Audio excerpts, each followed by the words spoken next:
आज मैं मैट्रिक के स्टूडेंट से मुखातिब हूँ और जैसे कि आपको मालूम है कि आपका जो पहला पेपर है वो केमिस्ट्री का है।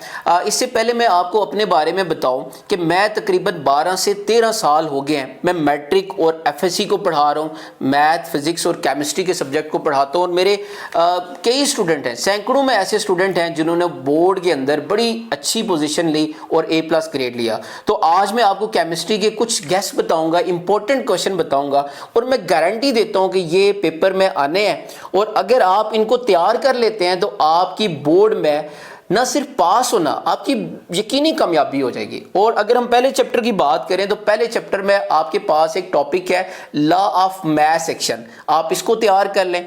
दूसरे नंबर पे एक टॉपिक है जो कि बहुत इंपॉर्टेंट है, स्टूडेंट्स इसको लाजमी कीजिएगा, स्किप नहीं करना, वो है condition for equilibrium. 3 he condition है।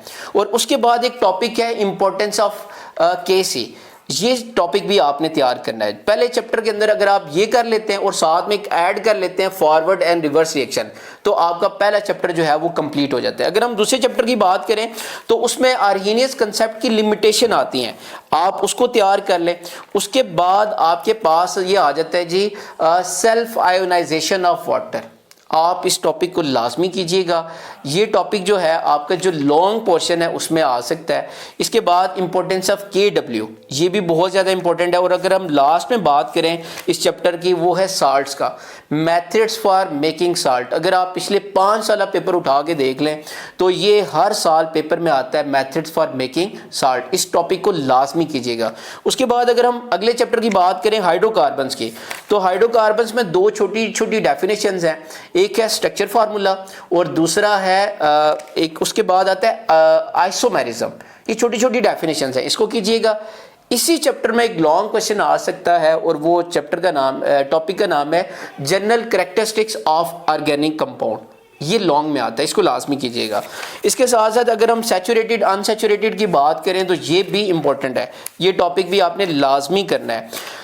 जो 4th चैप्टर है उसमें काफ़ी ज़्यादा रिएक्शंस हैं, इसको अगर आप कर लें, कुछ सिलेक्टिव करना है कर लें, नहीं तो सारा ही आपको करना पड़ेगा।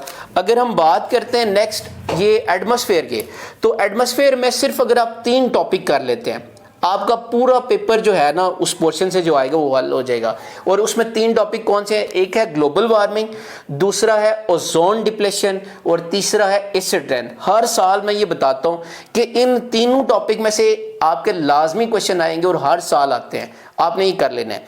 उसके बाद अगर हम वाटर के चैप्टर की बात करें तो वाटर वाले चैप्टर में methods for remove temporary hardness, ये 2 मेथड है, और methods to remove the permanent hardness, इसके भी 2 मेथड हैं। ये टोटल 4 टॉपिक है और मैं आपको गारंटी देता हूं इन चारों टॉपिक को कर लें, इन चारों टॉपिक में से एक टॉपिक आपके बोर्ड के पेपर में लाजमी आएगा। उसके बाद अगर हम बात करते हैं बायोकेमिस्ट्री की, तो बायोकेमिस्ट्री में आप DNA RNA कर लें, वाइटामिन्स की टाइप्स कर लें जो कि वाटर सॉल्युबल होते हैं और फैट सॉल्युबल है, ये 2 टॉपिक कर लें। और लास्ट में अगर हम बात करें तो उसमें सॉल्वे प्रोसेस है, ये ऐसा टॉपिक है कि जिससे लाजमी एक क्वेश्चन पूछा जाता है और हर साल पूछा जाता है।